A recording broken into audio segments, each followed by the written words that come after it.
Welcome back, everybody. Once again, this is Marc Lawrence, and we're all set to go against the spread on this weekend's NBA and college basketball cards. And as we always do here on Proline TV on the Against the Spread podcast, we're going to welcome in our cast of experts joining us from Las Vegas.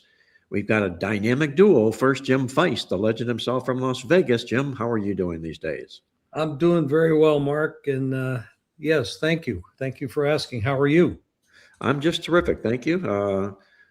Knock on wood, everything is okay so far. We're battling some wildfires down here. It's sort of what I think they get out in Los Angeles, but not my way. A little bit more on the other side of the state, but kind of scary, to say the least. I didn't know Wildfires in Florida. Really? Where is it? The Everglades? The Everglades, exactly. Yep. Wow. Poor alligators. I thought the Everglades would be too moist, too much water out there for that.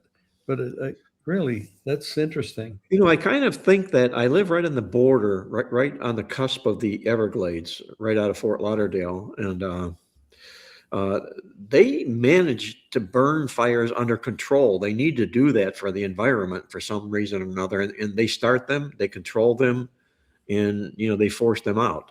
But this came unexpected. It wasn't a planned fire. It was just a fire that started some way, somehow. And it's really, really ugly, to say the least. But I know in California, they have their fair share of them. That's for sure. Well, and they don't have them under control. That's for sure, too. No, they do not. No. What's you know, I always hear these weird things going on there in Florida regarding the Everglades, regarding, well, there's so many snakes out there and they've put these other creatures out there to kill the snakes. And then there's other things out there that are killing other creatures because there's too many of them. I mean, what's going on there? What is there too many snakes? Are there too many? What I know what the problem is with the snakes, but has that been rectified yet? Are there still too many snakes? Well, I think what they attempted to do was they opened up alligator Alcatraz down here about a year ago, and it got out of control. I'm just being facetious here, obviously, with the all the problems that they were having with the immigrants. But they closed that facility up, and now I don't know what the real reason is, Greg. I don't know if it's under control or what the issue is or whatnot. I'm not so much into the wetlands per se, but I do know that if I happen to leave my car out overnight at times in the summer, it will be filled with dust, just covered with dust. Kind of weird. Dust? Where's the dust coming from? Well, I say I live on the cusp of the Everglades, okay, and we will get Everglades. It will start my way as opposed to over on the on what would be the West Coast. I'm here on the East Coast, and there will be fires that'll start here as well, coming out of the Everglades. How far north of Boca are you? I'm about or West Palm. I'm about 30 or 40 miles north. So you're north of West Palm as well. Yes, okay. Right. Huh. Okay. They don't seem to get hit too much there. Andy, how are you doing? I didn't welcome you in officially. That's to the okay. show. I had some connectivity issues, which I think I have resolved. Oh, nice. All is well here. Enjoying the end of the college basketball season. The resumption of NBA is so tough to watch. It's my handicap as well, especially with all the attention being paid to the tanking, and especially in situations where teams are removing their players like late in the game in games that are competitive. And that's an issue, and it makes it very difficult to, it almost means that in-game wagering is perhaps the way to go, and you close your position out before the end of the third quarter. So maybe you can bet quarters rather than full games or halves now. Well, I know a lot of conspiracy theorists, when they remove those starters, will right away start talking tanking. NBA needs to do something about that. They need to do something like, okay, if you make the playoffs, you know where you're going to pick. If you're one of the 14 teams that misses the playoffs, okay, they're going to draw numbers out of a hat. So in other words, and you're all going to have you're going to have an equal number of balls in the receptacle there, so that if you finish one spot out of the playoffs, you're going to have the same chance of getting the number one pick as the team that finished 15 games out of the playoffs. Andy, we have to introduce you to Adam Silver, okay? Yeah. Because as you mentioned, something indeed has to be done about all this garbage and this hype. I know Jim's got to sit in for our show here. He's only got about an hour, and we want to make this about an hour. So let's hop right into what we've got on tap here for today for everybody. Before we do that, I have to interrupt because this is the video I found out. So we won't play this very long, but this is what I think one of the things I saw. Florida are a huge threat to the local environment and economy. And of course, people are trying to deal with it. Still, let's be honest. The current efforts are just a drop in the ocean. The population of these snakes in Florida, especially in the Everglades, has already grown into the tens of thousands, maybe even more. Nobody really knows how many of them are hiding out in the thickets around the swamps. Meanwhile, the annual Python Challenge takes out 100 or 2 snakes. Since 2017, state agencies have removed more than 10,000 of them from the wild. Sounds like a lot, but it's still not enough. So what do you do in a case like this? For example, drop millions or even more mice across the Everglades and most of Florida? History and the island of Guam know this is a working method against invasive snakes, and it really could change the situation in the state. But for better or worse, that's another question, and we're going to answer it today. So there you go. That was a great PR move for the state of Florida, Greg. Evidently, the Everglades is snake bit. You know, that's a great opening for a show about sports betting. I don't know. Because we've all been snake bit one time or another throughout our gambling careers. Well, that's a good line. Thank you. Exactly right. Great. Marlon Perkins, where are you when we need you? Hey, I like this still photo of Andy. Oh, if we could just capture that. Let me see if I could capture that. So I could save it forever. Andy doesn't know what we're talking about. But you're talking about avatar. You can see how he's still right now, Andy. Yeah. See, I'm gonna change. Yeah, I'm gonna change it now.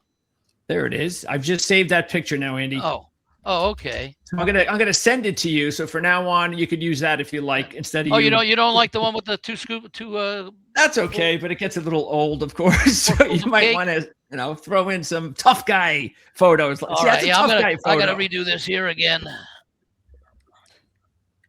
Anyway, okay. I don't know what it is. Guys, Well, the one thing about the show is we're starting at the bottom, so is it at the end we'll be at the top. Yeah, it seems to go the other way here some way, somehow. But let's get to the top of things here, guys. I want to welcome everybody watching. If you haven't subscribed yet, please hit the subscribe and the like buttons down below. Ring the bell if you will.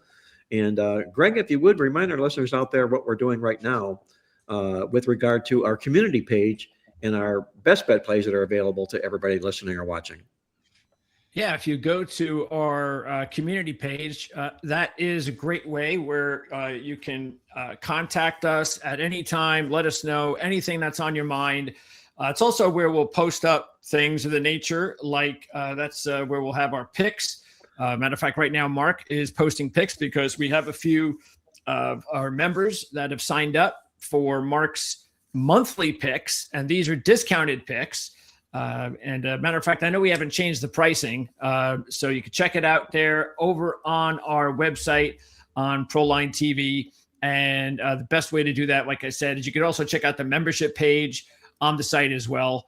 And when you do that, you'll be able to find out what we have available through our membership opportunities. And that is one of the things that you want to take advantage of because it's for a very inexpensive price.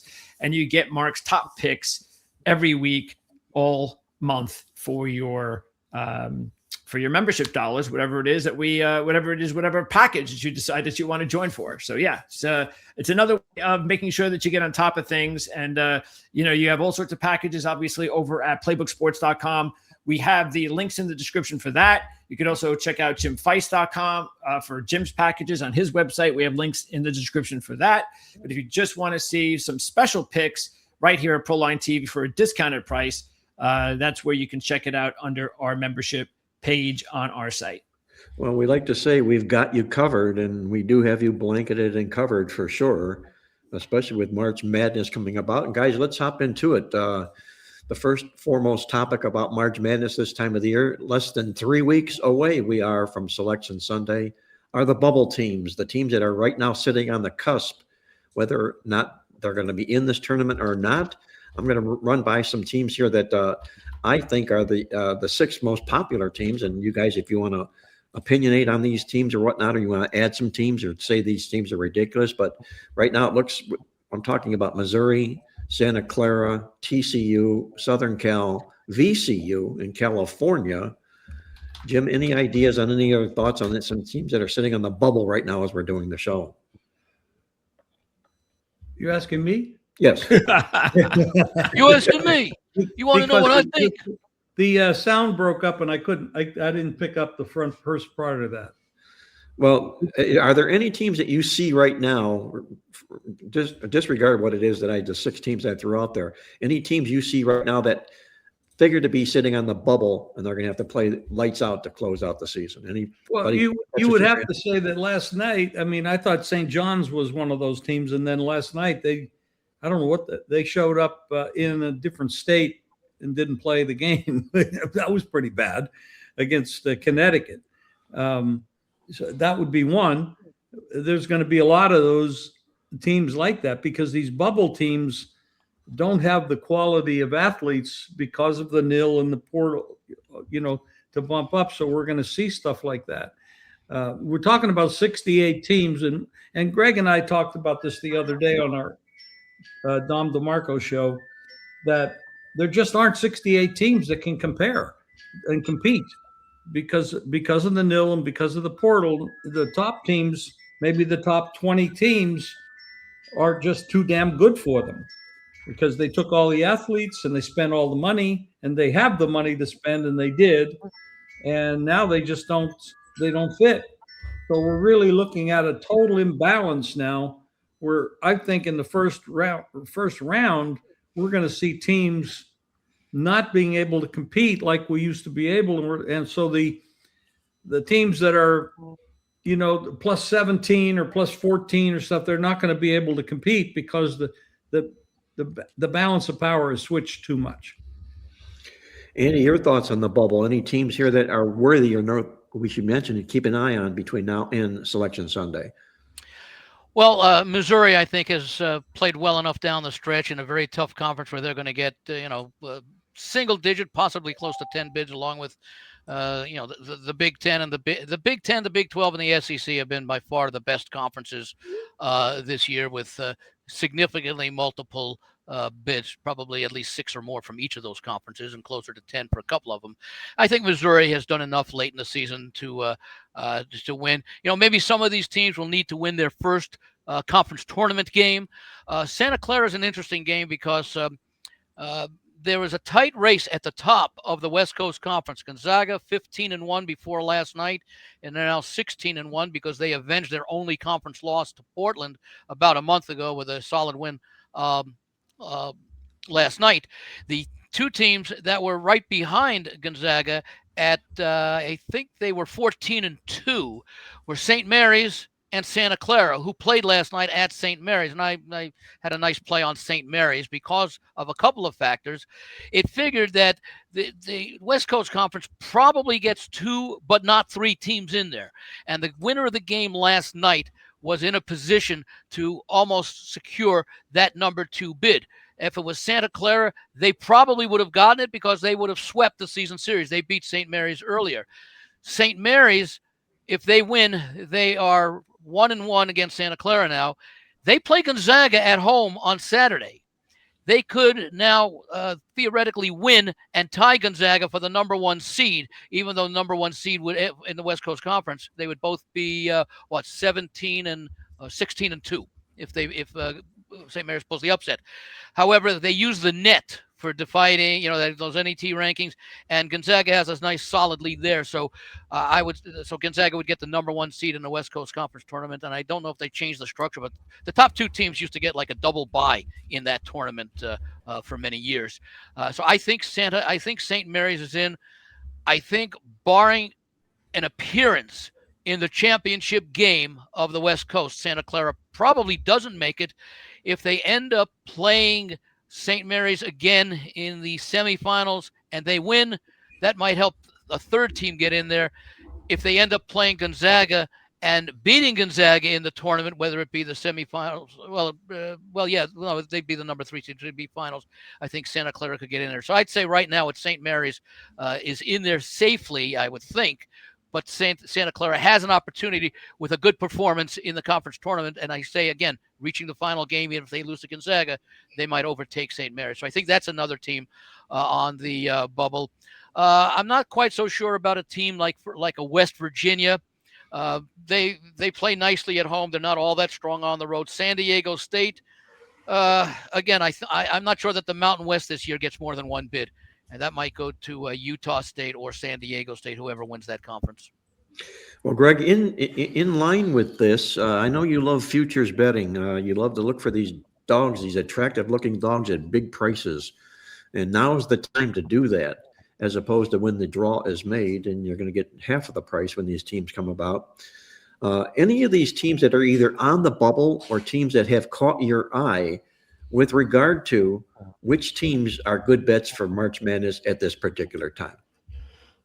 Well, we'd have to go pretty far back here. So, look, I think there are several. Right now, if I had not put a single wager on a future, I'd be starting right here.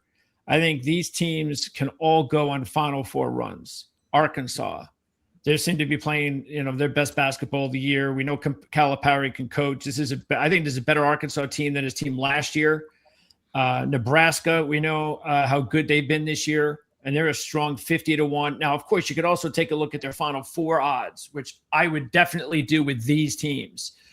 So you're probably, matter of fact, if we're looking at Final Four odds, let's see, you're still getting like 8-1 here for Arkansas, 12-1 Michigan State. Michigan State has one of the best point guards in the country, and the type of guard and they have three other players that were on the team last year. Again, very, very unusual to have that sort of leftover talent in today's game. So that's why I think it's going to help them come tournament time. And we know Izzo can coach.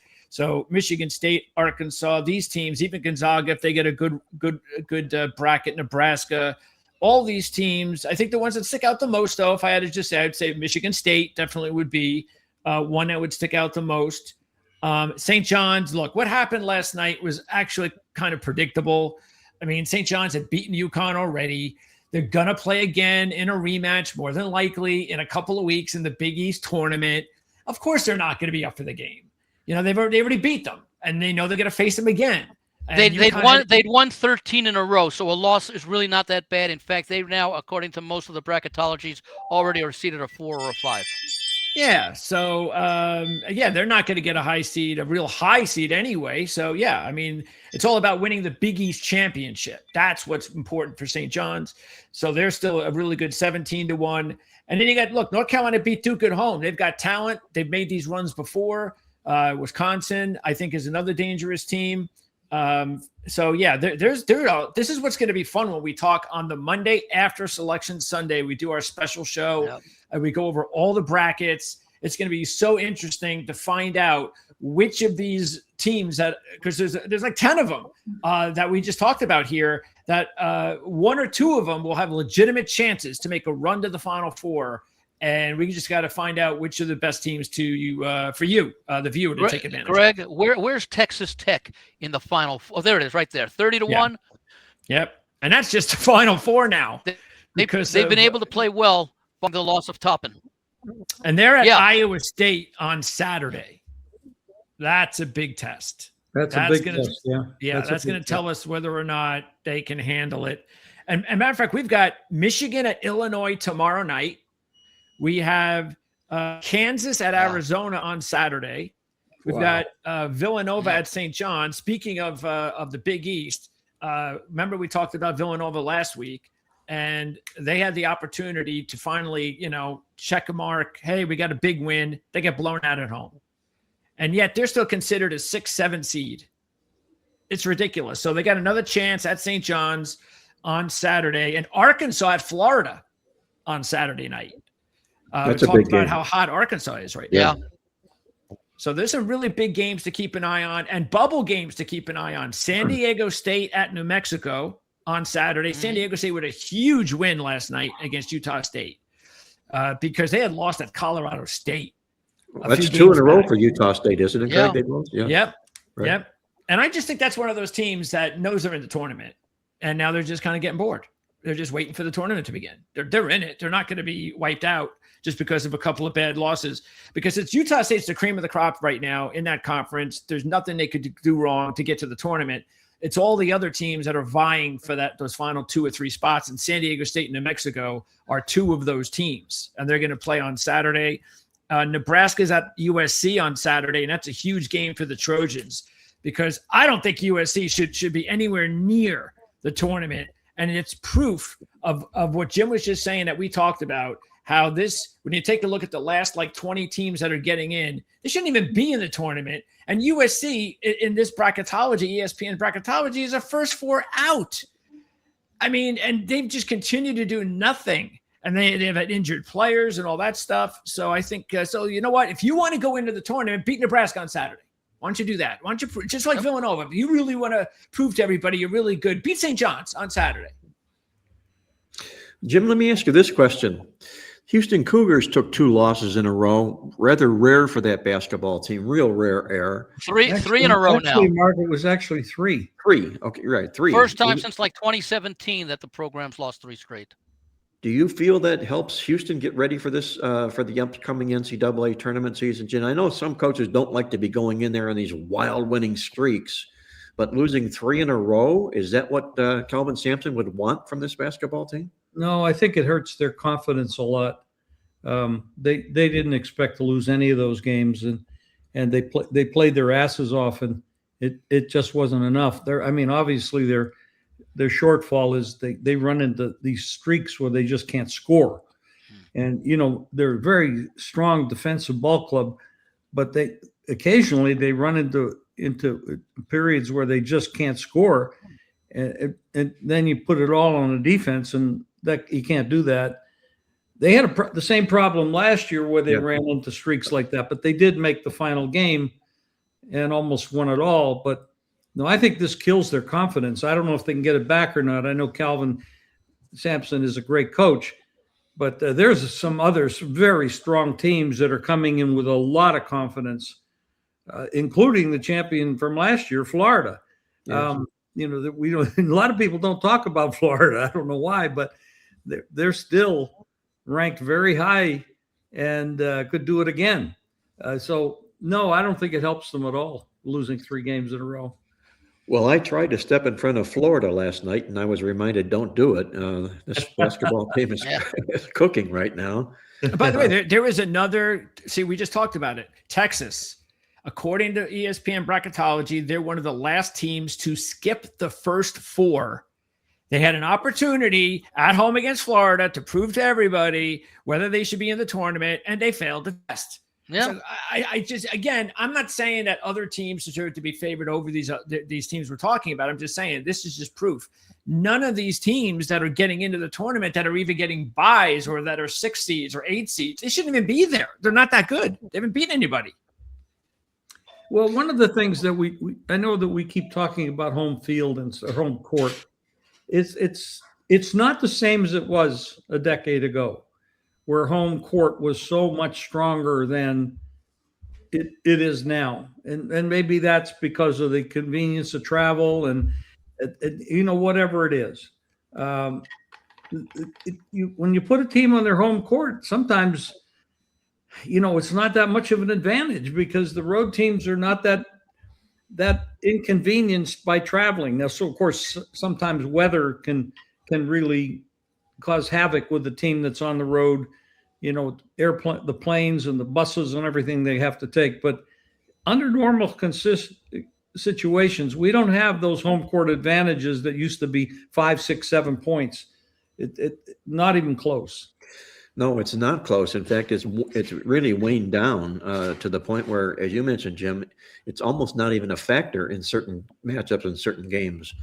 There was a time I can remember going way back in school when I would read the gold sheet and they would assign home court values to basketball teams. And they were almost always 3 or 4, 3 or 4, 3 or 4, 3 or 4.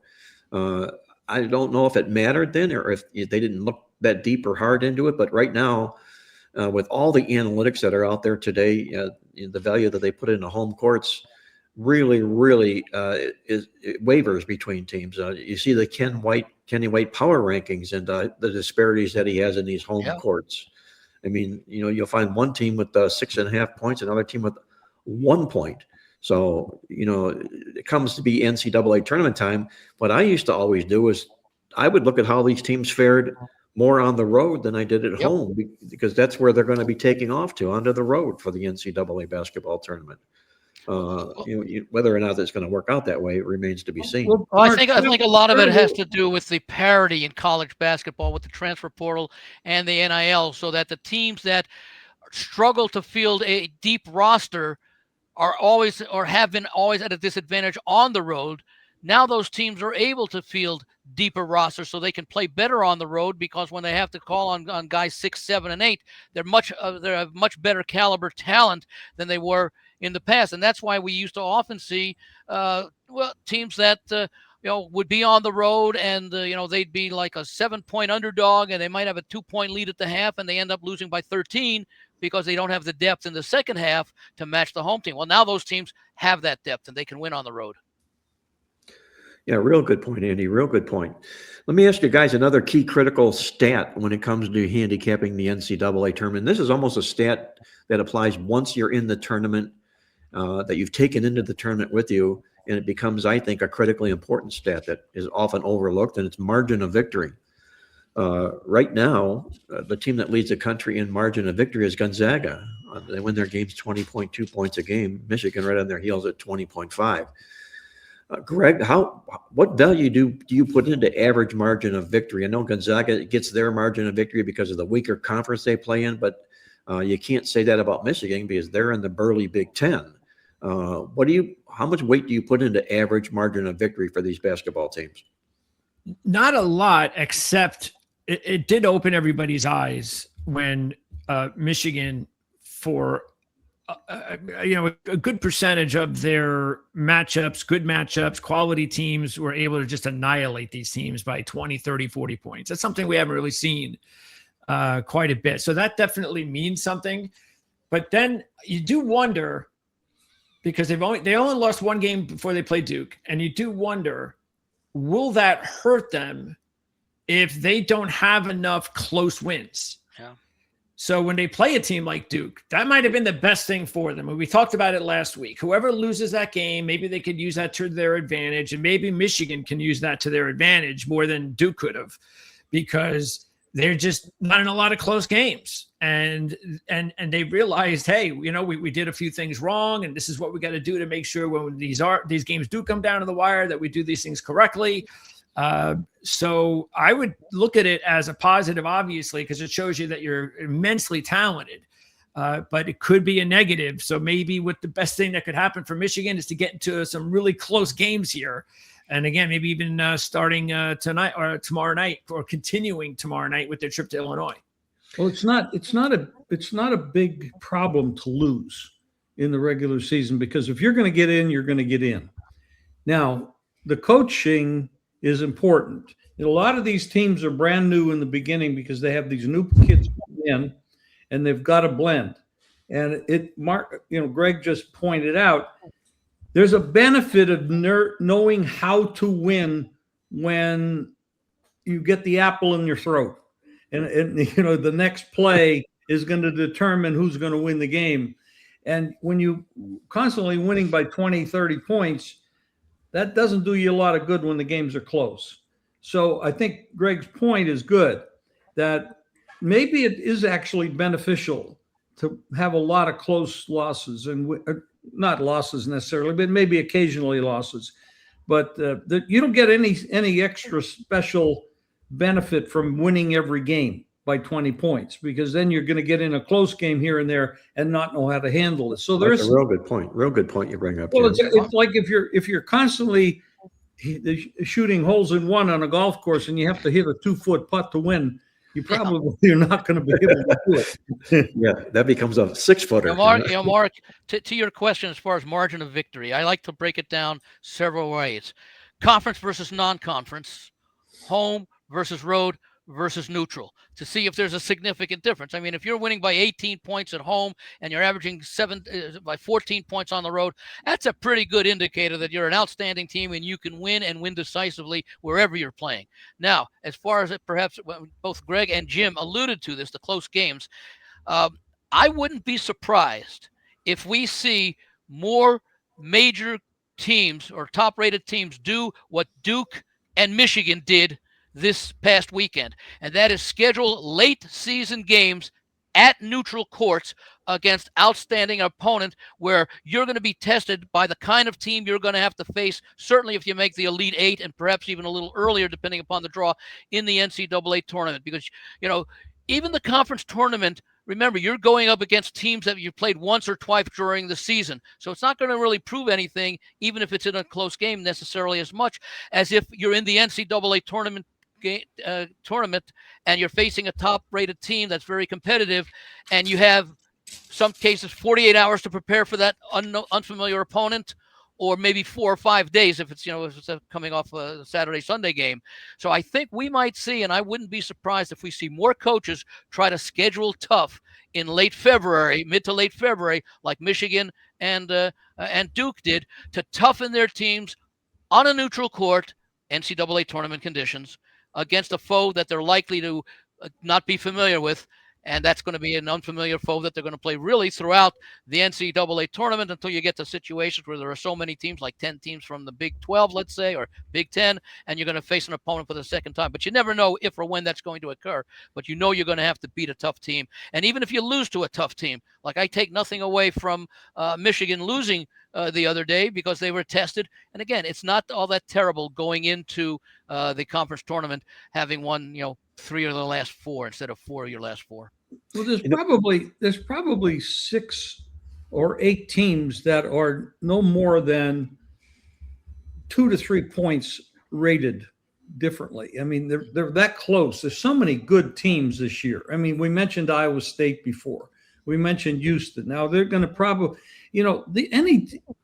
any play, any official's call, a turnover, the 3-point shot that should go in or shouldn't go in. So, I mean, what about strength of schedule? We talk about that frequently in other sports. I think strength of schedule is actually the most important factor, because when you're playing cream puffs or teams that are, especially, they have this stat that's quad 1 wins and losses. Yes. Yep. I think that's an important stat. How do these teams, let's say the top 10 teams that we're looking at to win it all, how do they rank in these quad 1 wins? Almost always in and around the top 10. Yeah. That's right. one of the reasons they're ranked there. That NCAA the problem with that, and again, it goes to at-large bids and smaller mid-major conferences, is they don't have the number of opportunities to schedule games against quad 1 teams. So you might find, let's say, a team like Purdue. Purdue might be 4-4 against quad 1 teams. Well, that's great. That's 500. You may have a smaller team or a mid-major team or, an 8th place team in the SEC, which has, only 5 games against quad 1 teams, and they're 4-1. So they've won 80% of their 5 opportunities. Purdue's won 50%. They've had more opportunities to win, and all they could do was 500. So that's a little bit of a negative. And once again, it's a way of getting, and again, it's all about money. It always has been. And it's a way of getting more teams from the major conferences into the tournament with at-large bids, because the better teams are going to play better teams within their conference multiple times. So therefore, instead of choosing 7 teams from the Big 10, you're choosing 10 teams. So that's 3 bids from the mid-majors that normally would have gone to them 10 years ago. Jim, don't you think that you mentioned strength of schedule, and we know how important it is in football for sure. We're talking college basketball here now, where these teams are playing 30 games a season.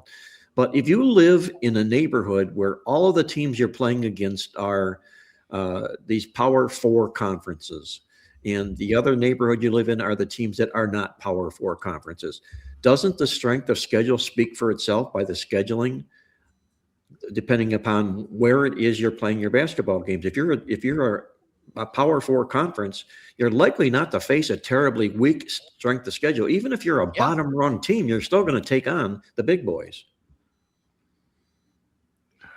Yeah, that was the old issue with the RPI. And it's the same thing like in another way that teams manipulate their schedules in college football. Why do you see SEC teams playing their FCS opponents in November? Okay, the weak team, the ones that they end up winning 50-6, because they know that a win there won't hurt them. Whereas you might have an Auburn and Alabama, let's say, when they're good facing off against each other, one of those teams is going to lose. So teams get to move up. The old RPI, the NET ratings, they all benefit the stronger conferences who, as you say, Mark, by default are going to play a tougher schedule, because they're going to end up going 18-1 in non-conference play and maybe face one or two opponents in there, and then they're going to go 8-8 in conference play, and their the strength of schedule is still going to be top 50. So the key to what Jim said then is, how do you fare in these games against the Giants, the Davids and the Goliaths? If you got a team that is a part of the conference, major four conferences, and they get clobbered, I mean, they're obviously not going to be in this tournament, but does that make then their strength of schedule bad, or does it make more to what Andy alluded to, what used to be the RPI rankings and how your performance was against those teams? Well, okay, let me figure out if I'm looking at this correctly. Michigan quad 1 wins or 11-1, and against quad 2 9-1. That's pretty damn good. But Arizona is pretty close, and so is Duke. And then Iowa State had done really well against the 2s, as has Connecticut. But the 1s, they've had a couple losses. However, you can excuse that. You got 1s and 2s might be actually that close, and I'm not sure how they measure that. But then you go down this list, and look at Alabama. This Virginia team is 6-2 against 1s and 7-1 against 2s. Michigan State, I mean, I don't know how different the 1s and 2s come up in these rankings on this particular chart, but I would have to give anybody that that it's. I mean, these rankings look absolutely perfect when you look at it, except you might have to boost a team like Virginia. What'd you say, Alabama? Arkansas and BYU. 1-8 against quad 1, 6-7 against quad 2. Well, actually, they have I guess they have a thing called quad 1A. Okay. Yeah. So basically, this is the 11-1, but it's 5-1. So that means that they're 6-0 outside of quad 1A, but they're 5-1 in quad 1A. So I guess it's quad 1A, quad 1B. Do you know what? Yeah. Do you know what the definition is for quad 1 and quad 1A, Greg? I haven't. This is the first time. Virginia is 4-0 against quad 1A. Yeah, which is pretty damn good. And they're going to be playing at Duke tomorrow. Yes. So we'll really find out about Virginia. Saturday. And of course, this is the first year with the old coach and the old way of running their offense, and the new coach that comes in and changes the scheme. And they're playing good ball, Virginia. But they could really use a big win now. We don't have it yet. I'm still waiting for it. I haven't seen that's at Duke, I believe, right? I'm sure we can. Saturday at 12, I think. Hey, Jim, let me say this about the quad teams, and you bring up a good point. The biggest decider is how they do against quad 1 teams. If you take a look at all the guys we're talking about are being considered, they almost all destroy even quad 2 teams. The quad 2 teams are the guys that maybe are close enough to be in with the elite, but aren't quite. But they beat those teams, and that's what separates them from being in that quad 2 list. So if you take a look at all of the rank, I'm not sure how they. Go ahead, Andy. I was going to say, I don't know how they determine quad 2 versus quad A or quad 3.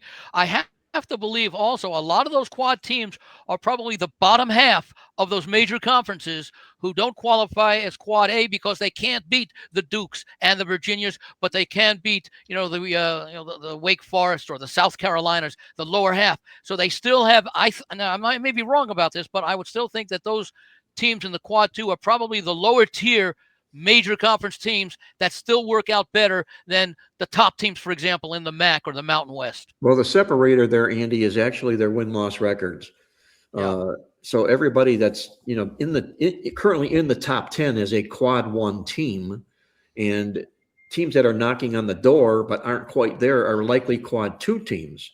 So, it's how you're faring against the Giants is really truthfully what it comes down to. And how you do against the quad 2 teams is meaningful because you can't afford losses against teams like that. So the NCAA tournament committee puts their greatest strength, they weigh their greatest strength on their performance in quad 1 games. Yeah, What site is this, Greg? It's an obscure site that it's called Bart Torvik. Oh, Bart Torvik, yeah. Okay, yeah. He's like a Ken Palm. Yes, he is. And Ken Palm has it on his site as well. You can find them there. Okay. But there is no definition right now of what a quad 1A is. No, but you'll notice the commonality is every quad 1 team, they're all the team with the superior win-loss records. Yeah. I mean, look, if we're thinking of Louisville, hey, maybe I'll take Louisville, and you see they're 0-7 against quad 1A teams, you're probably going, well, maybe that's not the team that I want to take to make a run to the Final Four. That's exactly right. Yeah. No, I would not. No. Not when you have all these other quality teams. You're going to run into games where a team that's very good is going to have an off night. That's going to happen, and they're going to go away.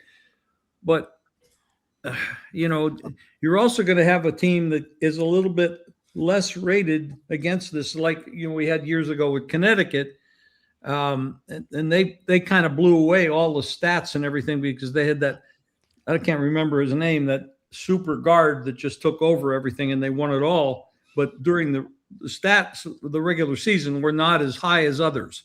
Yeah. Hey guys, I know Jim's going to have to run. I was just going to say, Greg, go back up a little bit to Illinois because I think that's a very interesting case. Look at Illinois. They are 6-5. They have had 11 games, which may be the most number of games against quad 1A teams on the list. 6-5. I know Kansas is 6-4. A team like Illinois, that basically says on almost half their schedule they've been playing quad 1A teams. Well, what's unusual about Illinois, Andy, is the Ken Palm rankings that I've talked about before in the past about offensive and defensive efficiency rankings, which have picked the winner in all but one of the NCAA tournaments since 2002. You'll find 11 teams on that list here this particular weekend. Illinois is not, and they're not on that list, even though they have the number 1 overall ranked offensive efficiency. What they lack is the defensive efficiency. They're number 30 overall, and it's not enough to cut the mustard for this. Weren't they in the top 25 last week? You talking about the polls? Efficiency? The defensive efficiency. Yeah, but they're number 30 right now as we're speaking, Andy. Right, but I'm saying, weren't they higher than that prior to this past week? Yes, they were, and that's why they weren't even on this top 11 list, but they were knocking on the door, and it's their offensive efficiency that really carries the weight for this basketball team. Well, the one thing we are going to have to look at is what happened last year and what happens this year, and how those stats hold up based on, and who knows, maybe they'll hold up even more so because of the strength is now with the upper echelon teams. Because with the portal era, a lot of historical stats, unfortunately, are just not going to be the same. Maybe some will work, but I'd look really close at last year and this year and see if we can, maybe next year, see if we can find like a new trend that's developing with the new portal era. Yeah. If any of you guys had a chance to look ahead to Saturday's card, I know it's difficult for me to do when we do the show, even 2 or 3 days in advance, because there's so many other metrics that come into play. Yeah. But just before we move on to the NBA, was there any game that you were aware of that you thought you might be looking hard at on Saturday's card? Well, just right off the bat, I think the Duke-Virginia game would be interesting.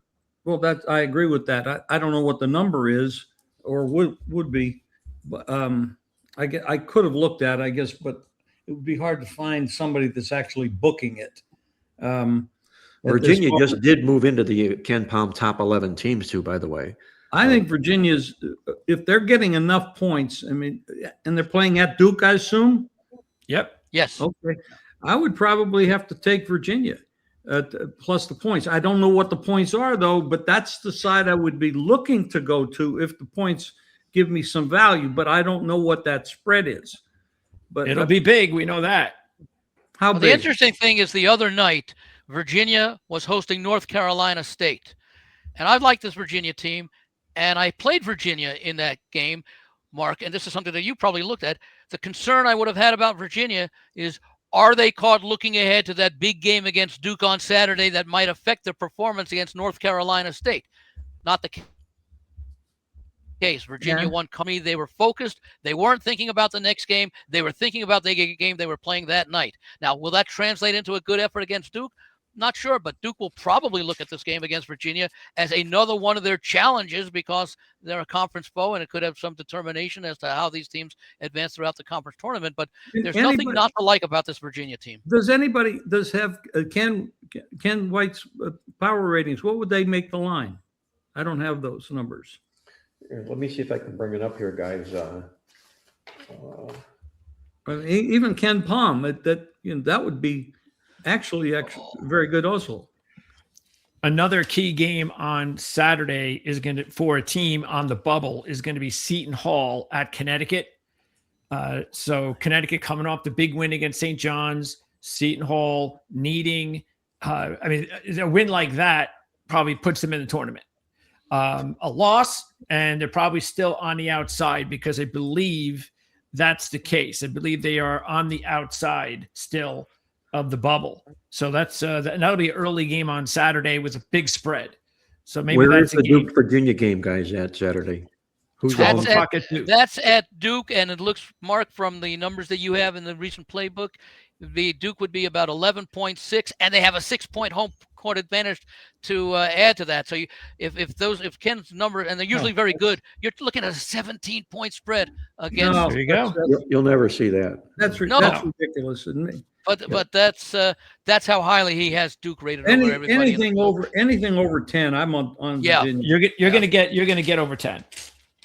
Anything over 10, I'm taking Virginia, and I'd probably take a little bit of a sprinkle on the money line.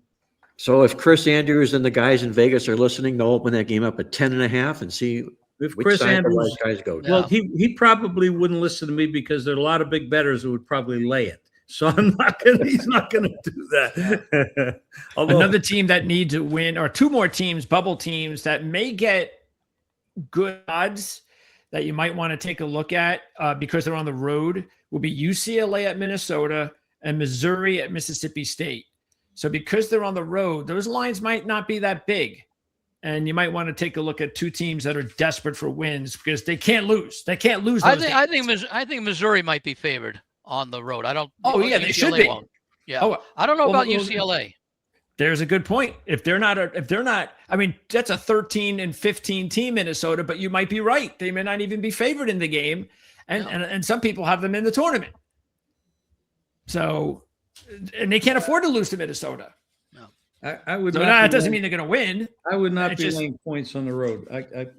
Not with those two. Well, with Missouri, I could because I think they are a quality team. I can't say that about UCLA.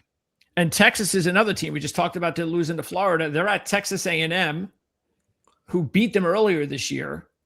And right now, most of the bracketologists have both teams in, even though Texas A&M should be in better shape than Texas. So that could be a really big game for Texas. A great lesson here about people listening to this is see how different it is to handicap games at this point in the season versus a month ago or 2 months ago, when you didn't have to worry about all that. It makes a difference of who's motivated at this point. Everything changes when you get to this point. Yeah, there's so many different boxes right now in play. Oh yeah. It's I mean, there's nobody that can explain St. John's getting absolutely destroyed last night at Connecticut, except the fact that Connecticut knows they've been playing with their food a lot. And they knew they had to make a statement, and they did. Yeah, well, back-to-back statements after blowing out Villanova.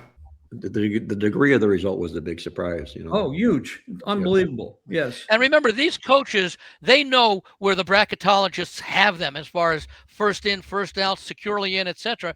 That's what's going to make a lot of these conference tournament games, I think, even more interesting than before because you've got so many teams that you could make decent cases against. And when you compare, for example, a Minnesota against an Ohio State or something like that, if they meet in the conference tournament, those teams are going to have they will be, a lot of these teams are going to know that there are potential at-large bids on the line. Let me ask you guys, do you think the odds makers or the Ken Palms of the world will take the Michigan loss against Duke, make that meaningful, or accept it for what it was?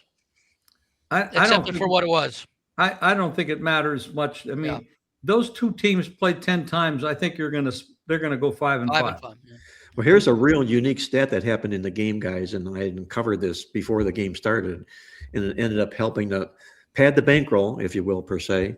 But that was only there were 6 games that were played between when number 1, 2, 3, and 4 teams were all playing on the same day, and they were all playing each other, 1 versus 2 versus 3 versus 4. You're talking regular season based on current rankings at the time. I'm talking even going into the postseason. There was a regular season, but including the postseason, there were 7 games where all 4 teams had played, and amazingly, the number 1 seed in those games had lost every game. Whether they were playing the 2, 3, or 4. Houston, the Duke, Michigan, and Yeah. Right. It didn't matter who they were playing. It turned everything upside down. Yeah. Correct. Yes, it did. Right. And Michigan was number 1 going into the game against. And I think what you saw there is going to be what we see in the Final 4 and the Final 8 and the Final 16, because these teams are all so close that a missed free throw or a bad call by an official or a turnover. Yeah. These games are all so close. But when they play a team that's ranked really low, the question's going to be, are they going to take them seriously or not? Hey, I'm going to hop over to the NBA right now because I know Jim's got very important. He's got a place to be at here soon, and I want to ask Jim before he gets out of here, talking about the NBA this basketball season here. Do you feel the loss of James Harden to the Cavaliers is instrumental for this basketball team? Although it's been said he'll be coming back, he'll be playing injured. How important is that for the Cleveland Cavaliers, Jim? It's huge. It's huge because he came over to fill a hole. And they had to give up something to get him. And it's huge. But he's got to get pumped. If he comes back for the playoffs in reasonable health, that'll make a big difference. I think it's a huge, huge loss. Well, to his credit, he's saying he's going to play. It's a non-shooting hand, so that's one thing. But for a point guard, you still need both of your hands, I guess, to control the basketball. One of the biggest surprise teams in the NBA, or biggest surprise stories, I read this morning. It's a publication called Better Day. And for our listeners out there, it's really astute publication. And that's BETTOR.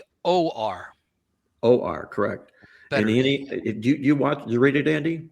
Yeah, you forwarded a copy of that to me, I guess a couple of months ago, and it's a really good, insightful read every day. Well, the Jaylen Brown story I'm going to talk about, they alluded to today. It was absolutely wild. But Jaylen Brown from the Boston Celtics has 42 consecutive defensive rebounds in a row without an offensive rebound. Think about that. His last 42 rebounds have all been defensive rebounds, 0 on the offensive side of the basketball. Absolutely incredible. Last night against Denver, he had 11 rebounds. They were all on the defensive side. And they computed this, that 20% of the rebounds should go to the offense. That makes the probability of this occurring 45,000 to 1 is what Jaylen Brown is doing. So the bet that it occurs again sometime before the year 2100. Yes, it will the next time. Well, maybe that means he's not following his shots. Maybe it's or that he never misses. Yeah, I was going to say never miss it. Yeah. Or that he's always in position. As soon as a teammate takes a shot, he's running to the other end of the court. Jim, what's the biggest surprise team in the NBA to you so far this basketball season here?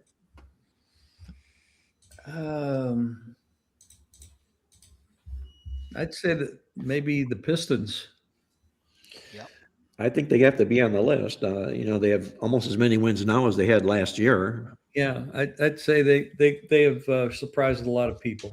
By the way, I think that the Tigers in baseball are going to be kind of the same thing. I think they're going to be very good. Yeah. Well, Jim has a love for Detroit going on here right now. I don't have a love for Detroit.